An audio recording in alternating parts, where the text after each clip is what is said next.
and welcome to the 51st edition of Marex Maritime News. Now, the headlines on Monday, 1st February 2021. Neptune declaration of crew change gathers velocity. Surge in shipping costs adds to inflation worries. Wind propulsion initiative for dry bulker launched. EU raises stakes in monitoring of ship emissions.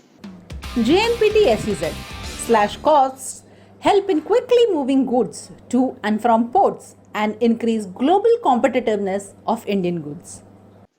327 companies and organizations have publicly committed to Neptune Declaration of Crew Change and Seafarer Welfare in a pledge to resolve the crisis that has left hundreds of thousands of seafarers stranded on vessels when their contracts expired. The declaration, under the auspices of the Global Maritime Forum, is a worldwide call for action on the crew change crisis caused by the COVID-19 travel restrictions and a failure by many nations to recognize seafarers as key workers. Despite significant efforts, the crew change crisis has remained unresolved for too long. We have signed the Neptune Declaration to bring this humanitarian crisis to an end as soon as possible. Seafarers play a critical role in fighting the pandemic by providing medical supplies to the world's population. To do this safely, governments need to recognize their key worker status and prioritize seafarers' access to vaccines. Already eyeing the potential inflationary surge sparked by a further US fiscal relief, the investors may have to reckon with another source of inflation: rising shipping rates. Rising demand for goods from consumers forced to work from home as businesses grapple with the COVID-19 pandemic, combined with lack of ships and containers to transport those wares, have sent freight rates soaring at the start of this year. No doubt that in the recent weeks, the freight levels of international container liner shipping have touched new highs. However, we must not be unduly perturbed about this, as this is a natural consequence of the developments which have taken place in the last few months. You must remember that liner shipping is like a conveyor belt system. A conveyor system works best when there are no disruptions. In recent months, we have had so many disruptions, and all these have taken a toll on liner shipping. The biggest disruption, of course, has been the COVID, which resulted in lockdown in many countries, disruption of industries, and paralysis of port operations. The second disruption has been the crew change on ships, which also is an effect of the coronavirus issues. Then there was a political issues about US-China, India-China trade, all of which have taken a toll on liner shipping. That said, we must remember that things will auto-correct themselves. Already systems are in place and a new normal is being created, and my perception is that the worst is over and that in the weeks to come things will only go better. COVID-19 caused lockdowns, adversely impacting demand as work from home became a new norm. This had a dual effect: lines cutting back on deployed capacity and at the same time containers piling up in ports due to slow cargo clearance.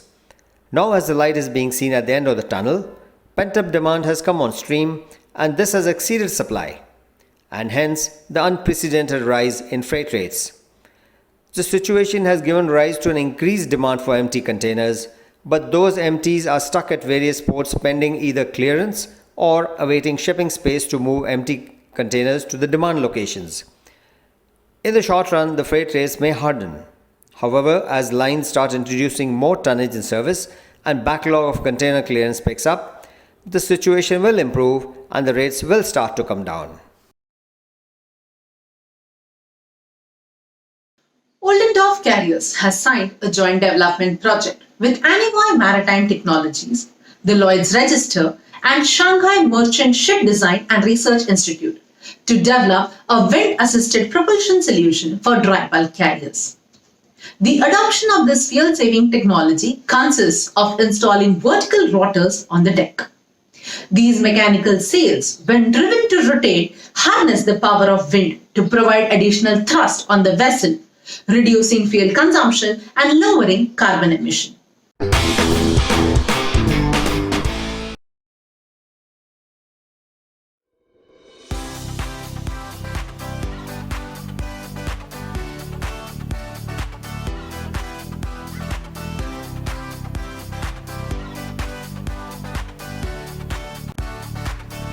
And now, the news in detail.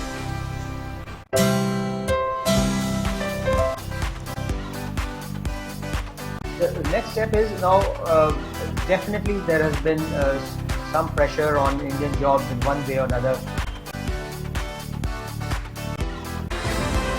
Indian Maritime University, a central university under Ministry of Shipping, Government of India.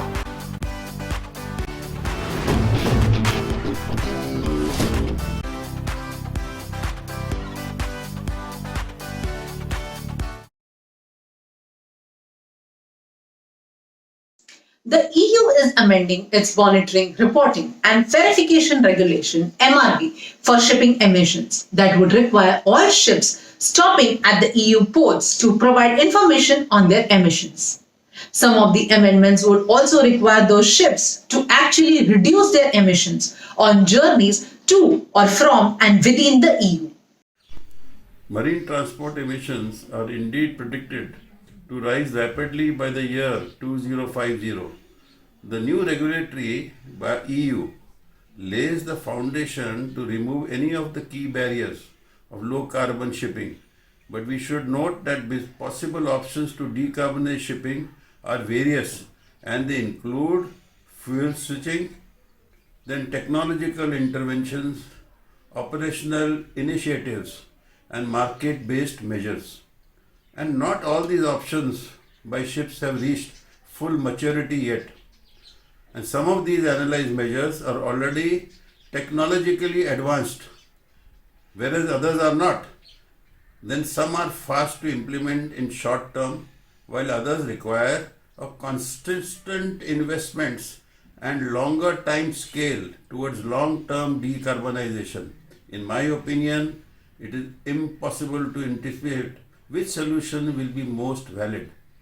So this forecast by EU obviously raises the question of shipping sustainability in long run, and if these measures are adopted in a hurry, its impact according to me remains doubtful.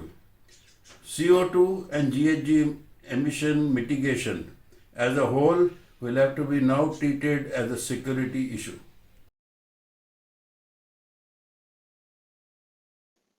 The Jawaharlal Nehru Port Trust (JNPT) is developing a multi-product special economic zone (SEZ), an initiative under the Sagarmala program of the Ministry of Ports, Shipping and Waterways to be built on the JNPT-owned freehold land of 277 hectares in Navi Mumbai and is now close to the process of finalization for its draft development proposal. With the introduction of the JNPT-SEZ, the port aims to slash costs, help in moving goods to and from ports quickly, efficiently and cost-effectively to increase the competitiveness of the Indian goods globally. With the introduction of the port-led SEZ, the hinterlands of JNPT are now being industrialized, and this is prompting an economic transformation. Stay safe, stay healthy. Thank you for watching. See you all next Monday.